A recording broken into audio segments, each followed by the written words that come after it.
और आज की बड़ी बात, भारतीय अर्थव्यवस्था की बुनियाद काफ़ी मजबूत है, लेकिन आर्थिक लक्ष्य हासिल करने के लिए सुधारों का जारी रहना ज़रूरी है। और क्या इस दिशा में हम आगे बढ़ रहे हैं, इसी विषय पर चर्चा करने के लिए हमारे साथ स्टूडियो में जुड़े हैं पिनाकी चक्रवर्ती जी, आर्थिक मामलों के विशेषज्ञ। बहुत बहुत शुक्रिया पिनाकी जी।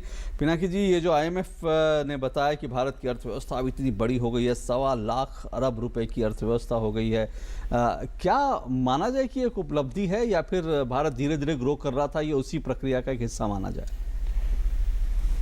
इस GDP की जो ग्रोथ है और टोटल GDP की जो नंबर जो 2 ट्रिलियन में गया है बोल के बताया जा रहा है, I think it is a part of the process. ये process because of several reasons बीच में थोड़ा धीमा पड़ गया था, इट वाज रनिंग स्लो, लेकिन अभी जो हुआ है the revised GDP growth number जो आया है, उसने जो दिया है and which has been accepted by organizations, multilateral organization like IMF, World Bank, shows that we are on a growth path जो बहुत तेजी से बढ़ रहा है in the last couple 1 or 2 years, तो mostly in the last 1 year। तो इससे ये लग रहा है कि जो sentiments जो था कि there is a recession, depressionary tendency set in हो गया है, policy paralysis हो गया है, वो सब that thing has gone, यानी जो नकारात्मक जो एक पूरे अर्थव्यवस्था में भाव था वो निकल गया, सेंटीमेंट वो खत्म हो गया। सेंटीमेंट जो है वो that has really got a boost। तो सिर्फ सेंटीमेंट से नहीं, अर्थव्यवस्था शायद नीतियों से चलेगी। तो उस नीतियों के बारे में भी अगर बात किया जाए, अगर इफ़ यू लुक एट कि लास्ट 3-4 साल का जो फिस्कल और मॉनेटरी पॉलिसी का जो लिंक देखा जाए, तो फिस्कल पॉलिसी में जो हुआ है, सेंटर का जो वित्तीय घाटा था वो धीरे धीरे कम होने लगा है। तो इस साल में भी बजट में दिखाया गया कि जो उन्होंने कमिट किया था उसी में रखा है, फिर अगले साल में उसको इस साल में इसको 3.9 में लाना है, धीरे धीरे इसको 3 में लाना है।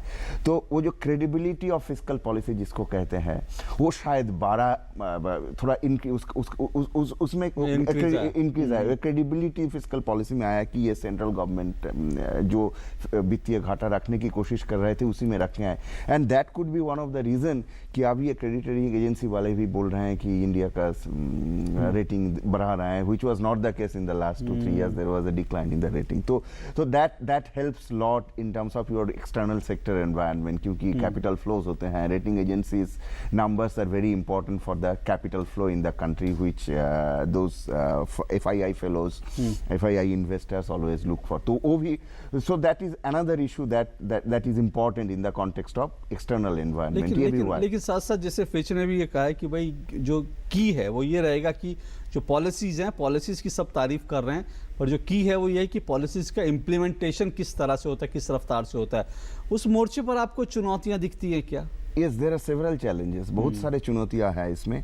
एक तो आप अगर इकोनॉमिक सर्वे देखें गवर्नमेंट का, government has been candid saying कि there are project stalled, 800 project has stalled। So investment commitment किया हुआ है, लेकिन investment has not picked up for several reasons। मेरे को ये लगता है कि even the way the policies have moved, if these stalled investment projects जल्दी से काम करना शुरू कर दे, investment start progressing, it start generating income, investment से इनकम होता है, it start generating employment, that itself will give a lot of growth to the economy, value added बढ़ेगा।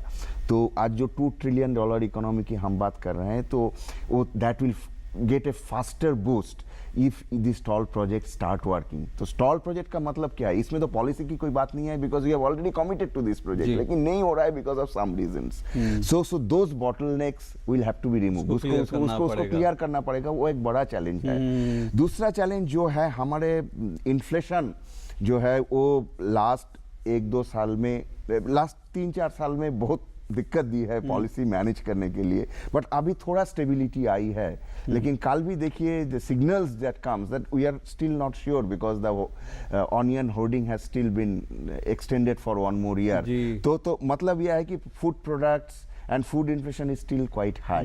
वो भी एक चिंता तो एक चिंता की विषय रहती है, because inflation is a very, its political economy is quite dangerous for any government. तो इसीलिए उसमें चुनौती रहेगा.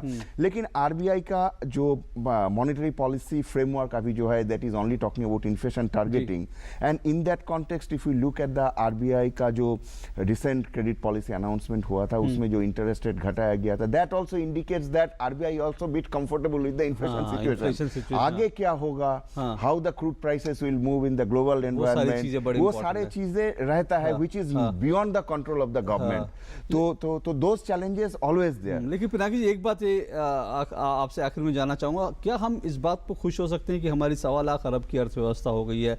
इस साल हम चीन से भी ज्यादा तेजी से बढ़ती अर्थव्यवस्था है, क्या इस पर खुश हो सकते हैं, या फिर ये हमें सच्चाई याद रखनी चाहिए कि अभी भी चीन और अमेरिका जैसी अर्थव्यवस्थाओं से जब साइज की बात करते हैं हम बहुत कम है, हम लोग हमारी जो मिडिल जो इनकम है, आम आदमी की जो एवरेज इनकम है, वो हम देख रहे हैं लोअर मिडिल उसमें कैटेगरी में आती है, तो इस पर अभी थोड़ा कैसे देखना? देखिए, ये जो एब्सोल्यूट वॉल्यूम की बात की जाती है कि हमारा इकोनॉमी $2 ट्रिलियन हो गया है, उसका ज्यादा इंपॉर्टेंस नहीं है. इंडिया के साथ इंडिया का अगर कंपेयर किया जाए, ग्रोथ बड़ा है, लेकिन हमारा जो पर कैपिटा इनकम है, मतलब वैल्यू एडेड जो इकोनॉमी में ऐड हो रहा है, वो काफी कम है. चाइना बोला जाए, वेस्टर्न यूरोप बोला जाए, या if you compare with US, तो हमारा ग्रोथ, हमारा जो पर कैपिटा इनकम ग्रोथ है, उसको तेजी से बढ़ना है. सो वो उसको तेजी से बढ़ने के लिए 8% growth definitely will come, but probably we need to grow at a much faster rate. इसमें से चाइना के साथ comparison is not that important, बल्कि हमको हमारे साथ कंपेयर करना चाहिए. बिल्कुल, और अब हमको अपनी अर्थव्यवस्था की रफ्तार कैसे बढ़ाने ताकि आम आदमी को भी उसका फायदा पहुंच सके, ये बहुत जरूरी है. क्योंकि अभी भी अगर एवरेज इनकम की बात करें तो उस जैसे मोर्चे हैं जहां भारत को अभी लंबा सफर तय करना है. बहुत बहुत शुक्रिया पिनाकी जी आपका आने के लिए और चर्चा करने के लिए. शुक्रिया आपका.